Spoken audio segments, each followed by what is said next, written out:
ড্রামার শুরুতে আমাদের female lead সুজিকে দেখি, যে কিনা একটা হোটেল রুমে ছিল। আর ওর অবস্থা দেখে বোঝাই যায় যে ওকে কেউ ড্রাগ দিয়েছে। যখন ওর জ্ঞান ফিরে তখন ও পাবলিকের কিছু কমেন্ট শুনতে পায়, যেখান থেকে ও তো জানতে পারে যে ও তো নোবেলের দুনিয়ায় চলে এসেছে। তখনই ওর কাছে একটা লোক আসে, যাকে দেখে ও তো খুবই ভয় পায়। আর ও তাড়াতাড়ি ওর বয়ফ্রেন্ড লানকে কল দেয়, কিন্তু লোকটা বলে যে তোমার বয়ফ্রেন্ডই তোমাকে আমার কাছে বিক্রি করে দিয়েছে। যেটা শুনে ও তো অনেক অবাক। তখন ওই লোকটা ওর সাথে অনেক বাজে বিহেভ করছিল। ও কোনোভাবে ওকে অজ্ঞান করে শ্যান নামের একটা ছেলেকে কল দেয়। ও বলে প্লিজ আমাকে হেল্প করো। তখনই ওই লোকটা আবার উঠে পড়ে। ও বলছিল তোর কত বড় সাহস, তুই আমাকে মেরেছিস, এগুলো বলে ওকে মারতে যায়। কিন্তু তখনই ওখানে শ্যান কিছু বডি গার্ডদের নিয়ে আসে। আর ওই হচ্ছে এই নোবেলের দুনিয়ার একজন ভিলেন। ও তো ছিল খুবই পাওয়ারফুল অ্যান্ড ওই সিটির একজন মাফিয়া, যাকে সবাই ভয় পেত। তো এই লোকটা ওকে দেখে অনেক ভয় পায়। এরপর ও তো ওই লোকটাকে অনেক মারে। সুজি তখন ওকে থ্যাঙ্কস বলে, যেটা শুনে ও বলে তুমি আমার বাবার অনেক হেল্প করেছো, যার জন্যই আমি তোমাকে সাহায্য করলাম, কিন্তু এটাই লাস্ট বার। তখন সুজি আবারও পাবলিকের কমেন্ট শুনতে পায়, যেখানে ওরা বলছিল যে শ্যান সুজির সামনে এমন ভান করছে যা দেখে মনে হচ্ছে ওকে অনেক হেট করে, কিন্তু আসলে তো ওকে অনেক ভালোবাসে। এটা শুনে ও তো অবাক। তখন ওর বডিগার্ডদের বলে সুজিকে নিয়ে গাড়ির ভিতরে যাও। এরপর ও তো আবার ওই লোকটাকে ইচ্ছা মতো মারে, যে আমার ওভারের দিক নজর দিয়েছ, তোর কত বড় সাহস। তো এরপর ও সুজিকে নিয়ে ওর বাড়িতে আসে। তখন ওর অ্যাসিস্ট্যান্ট বলে আপনি আবারও সুজি আর লানার মাঝখানে আসছেন। যেটা শুনে শ্যান তো ওর দিকে এমন একটা লুক দেয়। এটা দেখে ও বলে সরি, আপনার যা ভালো মন চায় আপনি ওটাই করেন। তখন ওর ট্রিটমেন্টের জন্য ও একটা ডক্টরকে ডাকে। ডক্টরও চেক আপ করার পর বলে ও তো একদমই ঠিক আছে। আর উনি শ্যানকে একটা মেডিসিন দেয় ওকে খাওয়ানোর জন্য। তখনই ওখানে ওর স্টাফ একটা কেক নিয়ে আসে, যেটা দেখে সুজি বলে এটা কার জন্য। উনি বলে এটা তো মিস্টার শ্যান তোমার জন্য নিজাতে বানিয়েছে, আসলে আজকে ছিল ওর বার্থডে। তখনও আবারও পাবলিকের কমেন্ট থেকে জানতে পারে যে শ্যান তো প্রত্যেক বছরই ওর জন্য নিজে হাতে কেক বানায় আর একা একাই সেলিব্রেট করে। সেটা শুনে ও তো অবাক। ডক্টর বলে এসব কি, আসলে ডক্টর হচ্ছে শ্যানের ফ্রেন্ড। এসব বলে মিস্টার শ্যান তো প্রত্যেক বছরই ম্যাডামের জন্য নিজ হাতে কেক বানায়। এরপর ওরা ওখান থেকে চলে যাওয়ার পর শ্যান সুজির বার্থডে সেলিব্রেট করে। পরের দিন সুজি ওর কলেজে আসে। তখন ওর কাছে আর বয়ফ্রেন্ড লান আসে। ও বলছিল তুমি কালকে রাতে কোথায় গেছিলে। আমাকে না বলে সুজি বলছিল আমার কিছু বলার আছে তোমাকে, কিন্তু লান তো ওর কোনো কথাই শুনে না। ও মনে মনে বলছিল আমি একে 3 বছর যাবৎ ভালোবেসেছি, সত্যি কত বড় একটা স্টুপিড আমি। লান বলছিল যদি তোমার ড্রিঙ্ক করতেই মন চায় তাহলে তুমি বাসায় বসে করতে পারতে, তোমার জন্য আমার সব জায়গায় অপমান হওয়া লাগে। আমি এগুলো বলছি কারণ আমি তোমার বয়ফ্রেন্ড হই। যদি তোমার সাথে আমার কোনো সম্পর্ক না থাকতো না তাহলে এগুলো আমি তোমাকে কখনো বলতে আসতাম না। ও বলে ঠিক আছে তাহলে আজকে থেকে আমাদের মধ্যে ব্রেকআপ। এটা শুনে তো ও অবাক। ও বলে তুমি এসব কি বলছো। সুজি বলে কেন, তোমার তো এখন ইয়ান আছে না, আমি সবই জানি যে তোমরা সিক্রেটলি রিলেশনশিপে আছো। লান বলে ফালতু কথা বন্ধ করো, ও আমার ফ্রেন্ড হয়। ও এখন বুঝলাম তুমি ওর পিছে কেন পড়ে আছো, কারণ তুমি ডান্স কম্পিটিশনে সিট পাওনি। ও তোমার থেকে অনেক ভালো একটা মেয়ে।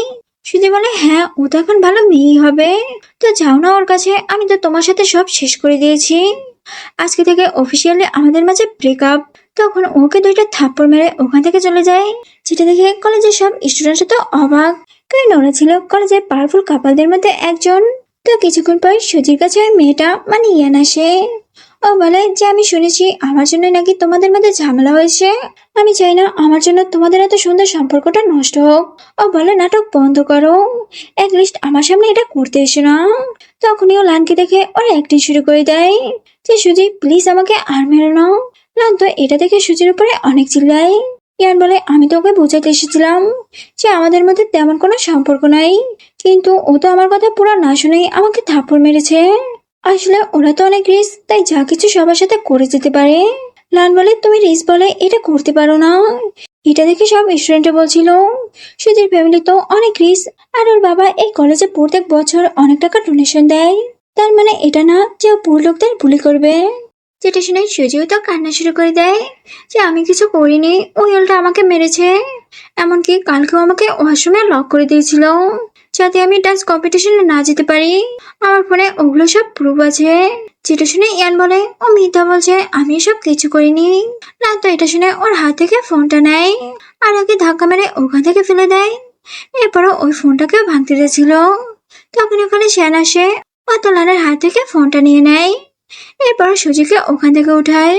তখন সবাইকে ওই ভিডিওটা দেখায় যেখানে ইয়ান নিজাতে ওকে ওয়াশরুমে বন্ধ করে এসেছিল। এটা দেখে সব স্টুডেন্টরা তো আবার ইয়ানকে নিয়ে বাজে বাজে কথা বলছিল। ইয়ান বলে ওই ভিডিওটা ফেক, কিন্তু লান বলে আমার তো মনে হচ্ছে না। তার মানে তুমি কি আমাকে মিথ্যা বলছো? অন্যদিকে বাইরে তো শ্যান ওর জন্য ওয়েট করছিল। তখনই ওখানে সুজি আসে। ও বলে আমার আজকে ব্রেকআপ হয়ে গেছে, তাই আজকে আমি অনেক স্যাড। কিন্তু শ্যান তো অনেক খুশি হয়। তখন ও বলে তুমি ওকে পিক আপ করতে এসেছো, তাহলে গাড়ি ছেড়ে এগুলো কেন রেখেছো?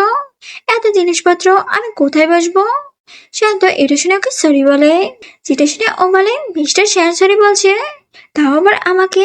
তখন আবারও পাবলিকের কমেন্ট শুনতে পায় যে শ্যান তো ইচ্ছা করেই পিছনে সিটে জিনিসগুলো রেখেছে যাতে ওর সাথে সামনে বসতে পারে। এটা শুনে তো সুজি অনেক খুশি হয়। এরপর ওর সাথে শ্যানের বাসায় আসে, যেখানে ও স্টাফকে বলছিল আন্টি কোথায়, উনি নাকি আমাকে ডিনারে ইনভাইট করেছে। যেটা শুনে স্টাফ তো কিছুই বুঝতে পারে না। তখন শ্যান ওনাকে ইশারা করে, যেটা থেকে উনি বলে হ্যাঁ, কিন্তু ওনার একটা ইম্পর্টেন্ট কাজ পড়ে গেছে, তাই উনি ওই জায়গায় চলে গেছে। বাট তোমাদের জন্য খাবার রান্না করে গেছে। এরপর ওরা তো ডিনার করছিল। তখন সুজি অনেক ডিনার করে। যতই হোক আজকে তো আর ব্রেকআপ হয়েছে। শ্যান তখন ওর কাছে যায়। ও বলে মনে হচ্ছে তুমি ব্রেকআপের দুঃখটা এখনো ভুলতে পারোনি, কিন্তু তোমাকে তো ভুলতে হবেই। তখন সুজি ওকে হঠাৎই কিস করে। সেটা দেখে ও তো পুরোপুরি অবাক। সুজি বলে তোমার লিপসটা অনেক সফট। যেটা শুনে ও তো ওকে কিস করে আর নাইট স্পেন্ড করে নেয়। পরের দিন ও যখন ঘুম ভাঙে, ও তো শ্যানকার পাশে দেখে অনেক অবাক। ও বলে তুমি আমার পাশে কি করছো, আর আমার লিপস এটা কি হয়েছে? তখন শ্যান ওর লিপস দেখায়, সেখানে ও ওকে ভাইট দিয়েছে। সুজি বলে এসব আমি করেছি। শ্যান তখন ওকে কালকে রাতের ভিডিও দেখায়, যা দেখে ও তো খুবই লজ্জায় পড়ে যায়। এরপরও এই সব কিছু ওর ফ্রেন্ডকে বলছিল। ওরা তো এটা শুনে অবাক। ওরা বলে তুমি মিস্টার শ্যানকে কিস করেছো, তার মানে বলতেই হবে তোমার সাহস আছে। সুজি বলে আরে ফালতু কথা বন্ধ করো, আসল পয়েন্টে আসি। ও না আমার একটা ভিডিও বানিয়েছে, এখন যদি ওটাও পোস্ট করে দেয় তাহলে তো আমার মান সম্মান সব শেষ। এখন যে করেই হোক ওই ভিডিওটা ডিলিট করতেই হবে। তখনই ওর কাছে লান আসে। ও বলে যে তুমি ইয়ানকে মারার জন্য গুন্ডা পাঠিয়েছো, তোমার আমার সাথে শত্রুতা, তুমি ওকে কেন জ্বালাচ্ছ? সুজি তো ওর কথা শুনে না শোনার ভান করে। যেটা দেখে ও বলে তুমি আমার কথা কেন শুনছো না, তুমি ইয়ানের পিছে কেন গুন্ডা লাগিয়েছো? সুজি বলে আমার কাছে তো ফালতু টাইম নেই যে আমি ওর পিছে পড়ে থাকবো, তাও আবার কিনা তোমার জন্য। তোমাকে যে আমি একসময় পছন্দ করতাম সেটা ভাবলেই আমার নিজের টেস্টের প্রতি ঘৃণা আসে। আর তোমার কাছে কোনো প্রুফ আছে যে আমি ওই কাজটা করেছি? এরপর ওকে আরো অপমান করে ওখান থেকে বের করে দেয়। তো পরের দিনও কলেজে আসতে একটা টিচার ওকে তার অফিস রুমে নিয়ে যায়। সেখানে আসতে ও আবারও পাবলিকের কমেন্ট থেকে জানতে পারে যে এই টিচার তো ইয়ানকে খুবই ইনোসেন্ট আর ভালো স্টুডেন্ট ভাবে, তাই সবসময় উনি ইয়ানের সাইড নেয়। টিচার বলে তুমি ইয়ানের এই ভিডিওটা ডিলিট করে দাও, তুমি শুধু শুধু একটা ভালো মেয়ের রেপুটেশন খারাপ করছো। এখন তুমি এর জন্য ওর কাছে মাপ চাইবে। সুজি বলে আমি কেন মাপ চাইবো? তখন ওখানে আরেকটা ম্যাডাম আসে, যে বলে ওনার খুবই মাথা গরম, তাই প্লিজ তুমি মাপটা চাও, তাহলেই তো সবকিছু ঠিক হয়ে যাবে। সুজি বলে আমি যখন ভুল করিনি তাহলে আমি মাফ কেন চাবো? উল্টা ওর আমার কাছে মাপ চাওয়া উচিত, কারণ ও আমার সাথে খারাপ করেছে। যেটা শুনে টিচারের তো ওর উপর রাগ ওঠে আর উনি সুজিকে পানিশমেন্ট দেয় ওর এমন আচরণের জন্য। ম্যাডাম বলে এখন আপনি একটু বেশি করতে আছেন, এটা একদমই অন্যায়। টিচার বলে মুখ বন্ধ রাখো আর ইয়ানকে ডাকো, ওকে দেখাও যে আমি ওর রিভেঞ্জ কিভাবে নিচ্ছি। এটা শুনে তো ম্যাডাম ভয়ে ওখান থেকে চলে যায়। তখন শ্যান ওই ম্যাডামকে ধরে ওখানে নিয়ে আসে আর ওকে দেখে টিচার তো খুবই ভয় পেয়ে যায়। উনি বলে আরে মিস্টার শ্যান আপনি এখানে কি করছেন? ও বলে তুমি ওকে কেন মারছো? টিচার বলে আসলে খুবই খারাপ একটা স্টুডেন্ট, এর জন্য বাকি সব স্টুডেন্টরা নষ্ট হয়ে যাবে, তাই ওকে একটু পানিশমেন্ট দিচ্ছিলাম। এরপর উনি ওকে এক গ্লাস পানি দেয়, কিন্তু সুজি ওটা ইচ্ছা করে ফেলে দেয়। ও বলে শ্যান উনি আমাকে বুলি করছে, তা আবার মিথ্যা দোষ দিয়ে। টিচার বলে আমি শুধু ওকে পানিশমেন্ট দিয়েছি ওর ভুলের জন্য। সুজি বলে উনি সবসময় আমার ভুলটাই দেখে, আর তুমি ওনার কথা শুনছো। ও তো রাগ করে ওখান থেকে চলে যায়। তখন ওই টিচারকে ওখান থেকে নিয়ে যায় আর ম্যাডামকে বলে যে আপনি কিছু বলেন না কেন, জানেন আমি আপনার রেপুটেশন খারাপ করে দিতে পারি আর এখান থেকে বের করে দিতেও পারি। ম্যাডাম তখন ওকে সরি বলে। এরপরে সুজির কাছে যায়। সুজি তো রাগ করে এক জায়গায় বসেছিল। শান বলে তুমি চাইলে আমার ফোন থেকে ওই ভিডিওগুলো ডিলিট করে দিতে পারো, কিন্তু সুজি তোর ফোনটা নেয় না। ও বলে আমার এটার কোনো দরকার নেই। শান বলে তুমি সবসময় আমার উপর কেন রাগ দেখাও। এটা শুনে সুজি তো ওর পায়ে একটা কিক মারে। ও বলে আমি 100 বার রাগ করবো তোমার উপর। এরপর ওর গাড়িতে বসে বাসায় যাচ্ছিল। তখন শান বলে তুমি যদি আমাকে ঘৃণাই করো তাহলে আমার গাড়িতে কেন উঠছো। সুজি তো এটা শুনে আর কিছু বলে না। অন্যদিকে আমরা শ্যানের বাসায় শিন নামের একটা মেয়েকে দেখি। ও তো সুজি আর শ্যানকে দেখে অনেক জেলাস হয়। শ্যান বলে তুমি এখানে কি করছো। ও বলে আমি তোমাদের সাথে দেখা করতে আসলাম। শ্যান তো এখানে ওকে ফ্রুট খাওয়াচ্ছিল। এটা দেখে শিন তো আরো বেশি জ্বলে। তখন ওখানে শ্যানের মম আসে আর ওনাকে দেখে সুজি তাড়াতাড়ি ওনার কাছে দেয়। আসলে সুজি শ্যানের মমের অনেক ফেভারিট। তখন শিন বলে আন্টি আমি আপনার জন্য আর শ্যানের জন্য একটা গিফট নিয়ে এসেছি। আসলে আমি তো জানতামই না যে ও এখানে থাকবে। তাছাড়া ও তো কেবল কলেজে পড়াশোনা করে, ওর মধ্যে তো কোনো ম্যানার্সই নেই যে সবার সামনে কেমন আচরণ করতে হয়। এটা শুনে আন্টি বলে ওর কোনো গিফট লাগবে না, ওর গিফট দেওয়ার মানুষের অভাব নেই। আর প্লিজ তুমি এখান থেকে চলে যাও, এখন আমাদের ফ্যামিলি ডিনার। যেটা শুনে সে তো রাগ করে ওখান থেকে চলে যায়। সুজি বলে আন্টি আমারও বাসায় যেতে হবে, কিছু কাজ আছে। উনি বলে ঠিক আছে শ্যান তুমি ওকে বাসায় দিয়ে আসো। যেটা শুনে শ্যান বলে ওকে চলো। তখন ওর হাতে একটা ওয়াচ দেখতে পাই, যেটা দেখে ও বলে এটা তো আমি ওকে অনেক বছর আগে দিয়েছিলাম আর ও এখন এটা পড়ে আছে। সুজিত তখন ওর সাথে একটা ধাক্কা খায়। সেটা দেখে শ্যান বলে তোমার যদি আমাকে জড়িয়ে ধরতে মন চায় তাহলে ধরতে পারো, এসব বাহানা করার কোনো দরকার নেই। যেটা শুনে ও তো তাড়াতাড়ি ওর থেকে দূরে সরে যায়। তো এরপর ওর ফ্রেন্ডের কাছে যায়। তখন ওকে একটা নিউজ দেখায় যেখানে ওর একটা পিক ভাইরাল হয়েছে, কিন্তু ওর পাশে ছেলেটাকে তো দেখাই যাচ্ছিল না, যার কারণে সবাই ওর নামে খারাপ করার কথা বলে যে ও কারোর সংসার ভাঙছে। সুজি বলে আমি জানি এটা কে করেছে, তুমি চিন্তা করো না। পরের দিনও কলেজে আসতেই সব স্টুডেন্টরা ওকে দেখে তো রেগে যায়। স্টুডেন্টরা বলে তোমার জন্য আমাদের ক্লাসের নাম খারাপ হচ্ছে, তুমি এখান থেকে বের হয়ে যাও। ও বলে তোমরা সবটা না জেনে আমার উপরে মিথ্যা দোষারোপ দিতে পারো না, আমি এখনই পুলিশকে জানাচ্ছি। সেটা দেখে ওরা তো অনেক ভয় পায়। লান বলে প্লিজ এখন এসব বন্ধ করো, আমার আর ভালো লাগছে না। তখন আরেকটা স্টুডেন্ট বলে আরে লান পুলিশ আসতে দাও, ওনারও দেখা উচিত এ কেমন মেয়ে। তখনই ওখানে পুলিশ আসে। ওনারা বলে আমাদেরকে কে ডেকেছে। লান বলে কেউ না তো, কিন্তু সুজি বলে আমি ডেকেছি। এরা আমি কলেজে ঢুকতেই আমার নামে অনেক খারাপ খারাপ কথা বলে, এমনকি আমার বাবা মার রেপুটেশন নিয়েও কথা বলে। ও তো সবকিছু রেকর্ডিং করে রাখে আর ও এগুলো পুলিশকে শোনায়। সেটা দেখে ওরা তো অনেক ঘাবড়ে যায়। তখন একটা স্টুডেন্ট বলে আমাদের এসব করতে এই মেয়েটা বলেছে, আসলে এই ছিল ইয়ানের বেস্ট ফ্রেন্ড। ও বলে আমি এসব কিছু করিনি, আমি সবকিছু তো ইয়ানের কথা মতোই করেছি। যেটা শুনে ইয়ান বলে তোমরা সব কি বলছো, আমি তো কিছু করিনি। লান তখন পুলিশকে বলে এই মেয়েটা একটা মিথ্যাবাদী, ও শুধু শুধু আপনাদের হয়রানি করছে, প্লিজ আপনারা ওর কথা বিশ্বাস করবেন না। তখন ওখানে শ্যানেল অ্যাসিস্ট্যান্ট আসে। উনি বলে যে ম্যাডাম সুজি হচ্ছে চ্যাং ফ্যামিলির হব ওয়াইফ, তাই ওনার কাছে এটা খুবই সামান্য। আর পুলিশকে বলে যে ওনাকে যে হয়রানি করা হয়েছে তাকে শাস্তি দেন। ইয়ান বলে আমি সব কিছু করিনি।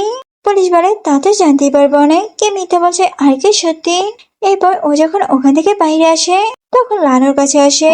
ও বলে যে তুমি ইয়ানকে মাফ করে দাও, মানছিও ভুল করে ফেলেছে, ওর হয়ে আমি তোমার কাছে মাপ চাচ্ছি। সুজি বলে দোষ করলে তো শাস্তি পেতেই হবে, এই তুমি ওর হয়ে একদমই আমার কাছে সাফাই গাইতে আসবে না। অন্যদিকে শ্যানকে দেখি সে তো সুজিকে লানের সাথে দেখে অনেক জেলাস হয়। তখন সুজি ওর কাছে আসে। ও বলে তুমি এখানে কি করছো। শ্যান বলে তোমাকে নিতে আসলাম। আর ওদের এমন কাণ্ড দেখে লানের তো আবার জেলাস হয়। তো সিন এখানেই কাট হয়। ওই দিন সিনার বাবা আসে সুজির গ্র্যান্ডপার কাছে। আসলে এই সিন হচ্ছে সুজির কাজিন। তখন ওখানে সুজিও আসে আর ওর সাথে শ্যানও আসে। আর আঙ্কেল বলে যে তুমি কার সাথে ডেট করছো, তোমার বয়ফ্রেন্ডকে। সুজি তখন শ্যানের দিকে ফিরে, সেটা দেখে ওর আঙ্কেল তো ওকে একটা ধাক্কা মারে। উনি বলে তুমি জানো না শ্যানকে শ্যান লাইক করে। তখন শ্যান তো ওনার হাতটাই মুচকে দেয়। আর এটা দেখে উনি তো রাগ করে ওখান থেকে চলে যায়। তখন গ্র্যান্ডফাদারকে জিজ্ঞাসা করে যে তোমরা কবে থেকে রিলেশনশিপে গেছো। ও বলে অনেকদিন ধরে। যেটা শুনে জ্ঞানপা তো অনেক খুশি হয়, আর উনি ওদের সম্পর্কটা মেনে নেয়। পরের সিনে ও যখন ওখান থেকে বের হয়, তখন ওর কাছে শিন আসে। ও বলে যে তুমি আমার থেকে আমার শ্যানকে কেড়ে নিয়েছো, আর তুমি জ্ঞানপাকে কেন মিথ্যা বলেছো যে তোমরা রিলেশনশিপে আছো। এরপর ওকে ধাক্কা মেরে পানির ভিতরে ফেলতে চাচ্ছিল, কিন্তু ও তো সরে যায়, যার ফলে ও নিচে পড়ে যায়। ও তো সাঁতার কাটতে পারছিল না, যার কারণে অনেক চিল্লাচিল্লি করছিল। তখন ওখানে আর বাবা আসে, আর উনি ওকে ওখান থেকে উঠায়। উনি তো সুজির উপরে অনেক চিল্লায়, কারণ ওনার মনে হচ্ছিল যে সুজি এসব ইচ্ছা করে করেছে। তখন ওখানে জ্ঞানপা আসে। সুজি বলে জ্ঞানপাই মিথ্যা বলছে, ওই তুলটা আমাকে ধাক্কা মারতে যাচ্ছিল, কিন্তু আমি সাইডে আসি, যার কারণে ও পড়ে যায়। জ্ঞানপা তো এটা শুনে সিনের বাবার উপরে চিল্লায়, আর ওদেরকে ওখান থেকে চলে যেতে বলে। সেটা শুনে এরা তো এখান থেকে চলে যায়। সুজি তো জ্ঞানপাকে থ্যাঙ্কস বলে ওকে বিশ্বাস করার জন্য। উনি বলে আমি তোমাকে ছোট থেকে বড় করেছি, তো আমি তোমাকে সবার থেকে ভালো করে চিনি। তখন ওখানে একটা ডক্টর আসে ওর জ্ঞানপার চেক আপ করার জন্য, কিন্তু সুজিত পাবলিকের কমে থেকে জানতে পারে যে এই ডক্টর তো ভুয়া, আসলে ইয়ানাকে পাঠিয়েছে ওর জ্ঞানপাকে মারার জন্য। এদিকে ডক্টর তো আমরা চেক আপ করছিল, আর চেক আপ করার পর ওনাকে কিছু মেডিসিন খাওয়াতে যাচ্ছিল। তখন এখানে সুজি আসে। ও বলে আমি আপনার সার্টিফিকেট দেখতে চাই। যেটা শুনে ডক্টর তো ঘাবড়ে যায়। উনি তো ভয় ভয় জ্ঞানপাকে ওনার সার্টিফিকেট দেখায়। জ্ঞানপা বলে আরে সুজি তুমি কি পাগল হয়ে গেছো, আমাকে মেডিসিন খেতে কেন দিচ্ছ না, আমার পায়ে অনেক ব্যথা করছে। তখন সুজি ওর থেকে ফোনটা নিয়ে নেয়। ও দেখে এটা তো ফেক, আসলে এটা তো অন্য একটা ডক্টরের সার্টিফিকেট, আর ওটার স্ক্রিনশট দিয়ে জ্ঞানপাকে বোকা বানাচ্ছে। যেটা শুনে জ্ঞানপা তো ওর উপরে অনেক রেগে যায়, আর ওকে গাড়ি দিয়ে ওখানে আটকায়। তখন ওখানে শ্যান আসে একটা ডক্টরকে নিয়ে। আসলে সুজি ওকে এখানে আসতে বলেছিল। উনি তো মেডিসিন চেক করে বলে এটা তো মানুষের বডি আস্তে আস্তে প্যারালাইসিস করে দেয়। সেটা শুনেও এই ডক্টর তো মিথ্যা বলে। তখন শ্যানুকে ভয় দেখায়, যা দেখে ও বলে হ্যাঁ আমাকে ইয়ান পাঠিয়েছে এখানে। এটা শুনে তো ওর গার্ডরা ওকে মেরে ওখান থেকে বের করে দেয়। তো শ্যান তো এখানে ওর হাত ধরছিল। তখন ও জ্ঞানপাকে দেখে তাড়াতাড়ি ওর থেকে দূরে সরে যায়। ও বলে চলো জ্ঞানপা, আমি তোমাকে নিয়ে হসপিটালে যাব। এরপর শ্যান সুজিকে বাসা পর্যন্ত ড্রপ করতে আসে। তখন ওর কাছে আবারও লান আসে। ও বলে আমি তোমাকে লাস্ট চান্স দিচ্ছি, তুমি আমার কাছে চলে আসো। ও বলে না। তখন শ্যানকে ওর বন্দুক দেখিয়ে ভয় দেখায়। এরপর সুজিকে নিয়ে আবার ওখান থেকে চলে যায়। সেটা দেখে লান তো অনেক রেগে যায়। ও বলে আমি তোমাকে একটা চান্স দিতে চাচ্ছিলাম, আবারও তুমি তোমার ইগো দেখিয়ে ওর সাথে চলে গেলে, এখন এর জন্য তোমাকে পস্তাতে হবে। পরের দিন সুজিকে নিয়ে কলেজে যাচ্ছিল। তখন ও বুঝতে পারে ওর গাড়ির ব্রেক ফেল হয়ে গেছে। এটা দেখে ও সুজিকে বলে কার থেকে চাপ দিতে, কিন্তু ও তো দিতে চাচ্ছিল না, যার কারণে ও তোকে জোর করে ধাক্কা মেরে বের করে দেয়। তো যখন ওর জ্ঞান ফিরে ও দেখে যে ও তো হসপিটালে, আর ওর সামনে ওর জ্ঞান পা। তখন ওর জ্ঞান পাকে জিজ্ঞাসা করে যে শ্যান কোথায়, ও ঠিক আছে তো। ও তো ওর জন্য অনেক চিন্তা করছিল। তখন ওখানে শ্যান আসে। ও বলে আরে আমি ঠিক আছি। সুজি বলে তুমি কোথায় ছিলে, আমার তোমার জন্য অনেক চিন্তা হচ্ছিল। এরপর ওকে কিস করতে যাচ্ছিল। তখন জ্ঞানপা বলে আরে আমি এখানে আছি, আমাকে একটু যেতে দাও।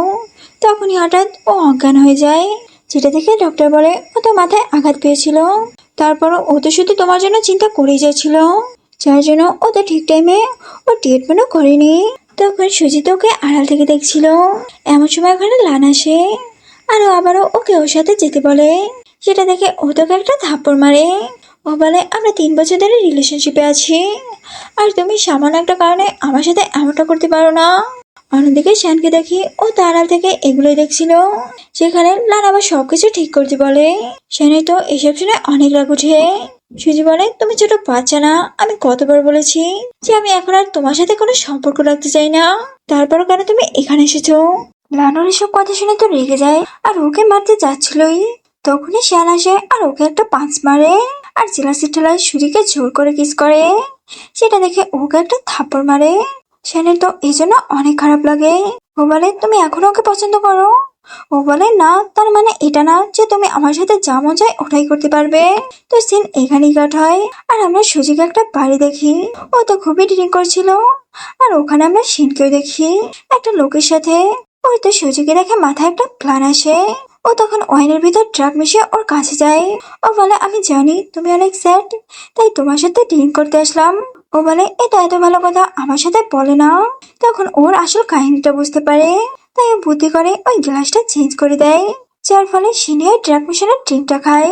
এরপর ওই লোকটা রুমে চলে যায়। তখন ওর কাছে শ্যান আসে। ও বলে, তুমি এখানে কি করছো? তখন ও ফোনে দেখতে পায় যে সিনার ওই বুড়ো লোকটা রোমান্স করছে। এটা দেখে ও বলে, তুমি সব কি করছো? ও বলে যে এটা তো সিন আমার সাথে করতে চাইছিল, আমি তো শুধু প্ল্যানটা চেঞ্জ করে দিয়েছি। শ্যান বলে, তুমি তো খুবই ইন্টেলিজেন্ট। অন্যদিকে আমরা ওখানে ইয়ান দেখি। ওর তো এসব দেখে সুচির প্রতি আরো রাগ ওঠে। আসলে ও আর শিয়ানি মিলে এই প্ল্যানটা করেছিল। ও বলে, এই সিন একটা বলদ, এখন আমাকে আর একটা প্ল্যান করতে হবে। এরপর দেখি শ্যানের বডিতে কিছু একটা হয়। ও তো নিজেকে সামলাতে পারছিল না। এটা দেখে ও তাড়াতাড়ি ওকে নিয়ে ওখান থেকে বের হতে যাচ্ছিল। তখনই ও বুঝতে পারে বাইরে থেকে কেউ দরজা লক করে দিয়েছে। এরপর শ্যানের অ্যাসিস্ট্যান্টকে তাড়াতাড়ি কল দেয়। তখন ওর কাছে কিছু গুন্ডা আসে। এরা তো সুচিকে খুবই খারাপভাবে টাচ করে। তখন শ্যান কোনোভাবে নিজেকে ওদের সামনে ঠিক দেখায় আর বন্দুক দেখিয়ে ওদেরকে ভয় দেখায়। সেটা দেখে ওরা তো ওখান থেকে চলে যায়। কিন্তু শ্যানের তো অবস্থা আরো খারাপ হয়ে যায়, যা দেখে ও তাড়াতাড়ি ওকে নিয়ে হসপিটালে যায়।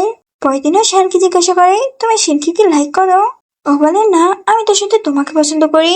যেটা শুনে ও ওখান থেকে চলে যায়। শ্যান বলে, তার মানে ও আমাকে নিয়ে জেলাস হচ্ছে। অন্যদিকে ল্যানকে দেখি ওদের একটা মেয়েকে সার্ভ করেছিল, যেখানে ওই মেয়েটা ওর সাথে একটা টোকির মতো আচরণ করছিল। তখন ওখানে একটা মেয়ে লানকে দেখে চিনে ফেলে আর ও তখনই সুযোগে মেসেজ দিয়ে সবকিছু জানিয়ে দেয়। সেটা দেখে ও তাড়াতাড়ি ওখানে আসে আর ওকে ওখান থেকে সারিয়ে নিয়ে যায়। সুজি বলে, তুমি একবার পাহাড় থেকে আমার জীবন বাঁচিয়েছিলে, তার জন্যই আমি তোমাকে আজ হেল্প করলাম। ব্যাস, আমাদের মধ্যে এখন সব শেষ। লান বলে, সুজি প্লিজ আমাকে মাফ করে দাও আর সবকিছু ঠিক করে নাও। তখন ওখানে শান আসে। ও সুজিকে ওর কাছে নিয়ে বলে, ও শুধুমাত্র আমার। এরপর ওকে ওখান থেকে নিয়ে যায়। তো সিন এখানেই কাট হয়। রাতে সুজি শ্যানকে নিয়ে একটা বাজে স্বপ্ন দেখে। সেটা দেখে ও তো অনেক কান্নাকাটি করে আর অ্যাসিস্ট্যান্টকে বলে, শ্যান কোথায়? ও ঠিক আছে তো, আমি ওর কাছে যাব। অ্যাসিস্ট্যান্ট তো ওকে ওর কাছে যেতে দিতে চাচ্ছিল না। এটা দেখে ও জোর করে ওর কাছে যায়। ও দেখে শ্যান তো এখানে লানকে ইচ্ছা মতো মারছে। ও বলে, তুমি এসব কি করছো? তখন লান বলে, প্লিজ আমাকে বাঁচাও। কিন্তু শ্যান বলে, ও আমাদের মাঝে আসছে, ও তোমাকে আমার থেকে কেড়ে নিতে যাচ্ছে, আমি এটা কিছুতেই হতে দিব না। আর ওকে জোর করে কিস করে, কিন্তু সুজি ওকে একটা থাপ্পড় মারে। তখন লান বলে, প্লিজ আমার হেল্প করো। যেটা দেখে শ্যান ওকে জোর করে ওখান থেকে নিয়ে যায়। আর এখানে গার্ডরা লানকে ইচ্ছা মতো মারে। অন্যদিকে ও সুজিকে রুমে নিয়ে আসে। এখানে ও তো একটা টাওয়াল দিয়ে ওকে মুছে দিচ্ছিল, কিন্তু সুজি তো ওকে ওর থেকে দূরে সরিয়ে দেয়। ও বলে, তুমি খুব খারাপ একটা লোক, আমি তোমার সাথে থাকতে চাই না। আর ওকে একটা বাইট দেয়, কিন্তু শ্যান তো কোনো কথাই বলে না। পরের দিন সকালে ও যখন বাইরে আসে, তখন ওর কাছে আবারও লান আসে। ও বলে, আমি দেখেছি তুমি কালকে রাতে আমার জন্য কতটা চিন্তা করেছিলে, চলো না আমার সাথে, আমরা সবকিছু ঠিক করে নেই। ও বলে, ফালতু কথা বন্ধ করো, তুমি আমার কথা কি বুঝো না, না বোঝার ট্রাই করো না। তখন পিছন থেকে শ্যান ওকে বলে যে তুমি ওকে বিয়ে করবে। ও বলে, আসছে আরেক পাগল। এরপর লানকে ওখান থেকে বের করে দেয়। তখন শ্যান বলে, তুমি আমাকে কেন এত হেট করো? ও বলে, কে বলেছে আমি তোমাকে হেট করি? ও বলে, তাহলে তো লাইক করো না। ও বলে, তুমি শিনের সাথে অ্যাপ্রোচ কেন গেছিলে, তাও আবার আমাকে একবার বিদায় না দিয়ে? শ্যান বলে, আমি যেতে চাইনি, আমাকে ফ্যামিলি থেকে পাঠানো হয়েছে পড়াশোনার জন্য, আমি তো শুধু তোমাকেই ভালোবাসি। তো এখন তুমি কি মিস থেকে মিসেস হতে চাও? ও বলে, হ্যাঁ। যেটা শুনে ও তোকে জড়িয়ে ধরে। তো শ্যান এখানেই কাটায়। ওই দিন ও যখন কলেজ থেকে বাসায় যাচ্ছিল, তখন ওকে কিছু গুন্ডা ধরে নিয়ে যায় আর একটা ছেলের কাছে নিয়ে আসে। এ ছিল শিনের ভাই। ও বলে, তুমি আমার সাথে এটা কেন করেছো? ও বলে, কারণ তুমি শুধু আমার, আর এখন তুমি শ্যানকে বিয়ে করতে যাবে, এটা আমি কিছুতেই হতে দিব না। আর এই লান, ও বলে যে ও তোমাকে পাহাড় থেকে বাঁচিয়েছে, ও তোমাকে মিথ্যে বলেছে, আসলে তোমাকে তো শ্যান বাঁচিয়েছিল। আর আমি তোমাকে একদিন ধাক্কা মারতে যাচ্ছিলাম, কারণ তুমি আমার না হলে আর কারো হতে পারবে না। ও তো এসব শুনে অবাক। তখন ওকে একটা ভিডিও দেখায়, যেখানে ও লানকে আগুন ধরিয়ে একটা রুমে বন্দি করে আসে। এটা দেখে ও তো খুবই ভয় পেয়ে যায়। অন্যদিকে শ্যানকে দেখি ও তো সুজির জন্য একটা ঋণ আনে ওকে প্রপোজ করার জন্য। এদিকে সুজি বলে, তুমি লানের সাথে এটা কেন করেছো? ও বলে, কারণ ও তোমাকে অনেক জ্বালাচ্ছিল, এই জন্যই। সুজি বলে, সত্যি তুমি একটা সাইকো? ও বলে, হ্যাঁ তুমি ঠিকই বলেছো, এখন আমরা একসাথে মরবো, কারণ আমি জানি তুমি বেঁচে থাকতে কোনোদিনও আমার হবে না, কিন্তু একসাথে তো আমরা মরতে পারবো, এই ইচ্ছাটা নিশ্চয়ই আমি পূরণ করতে পারবো। এরপর ফুল স্পিডে গাড়ি চালাতে থাকে। তখনই ওর একটা গাড়ির সাথে ধাক্কা লাগে, যার ফলে সুজিতা ওখানেই অজ্ঞান হয়ে যায়। তখন ওর মাথা কেটে অনেকটাই ব্লাড বের হয়। এটা দেখে ও তোর ব্লাড টেস্ট করে, মানে কত বড় একটা সাইকো। তখন ওখানে শ্যান আসে, ও তো সুজিকে ওর থেকে নিয়ে নেয় আর ওকে গার্ড পয়েন্টে রাখে। তখন ওখানে লানো আসে, আসলে শ্যানি ওকে বাঁচিয়েছিল, যেটা দেখে ও বলে এটা তো ভালোই হয়েছে, এখন আমরা সবাই একসাথে মরবো। এরপর ও একটা লাইটার দিয়ে ওখানে আগুন ধরিয়ে দেয়। তো সিন এখানেই কাট হয়। এরপর সুজি আর শ্যানকে দেখি যারা তো ওয়েডিং ড্রেস পরে ওয়েডিং হলে আসে। শ্যান বলে এবার তো আমাকে বিয়ে করবে। ও বলে হ্যাঁ অবশ্যই। শ্যান তো এটা শুনে ওকে জড়িয়ে ধরে, আর বিয়ে শেষ হতেই শুরু হয়ে যায় ওদের রোমান্স। তো এখানে এই ড্রামাটার হ্যাপি এন্ডিং হয়।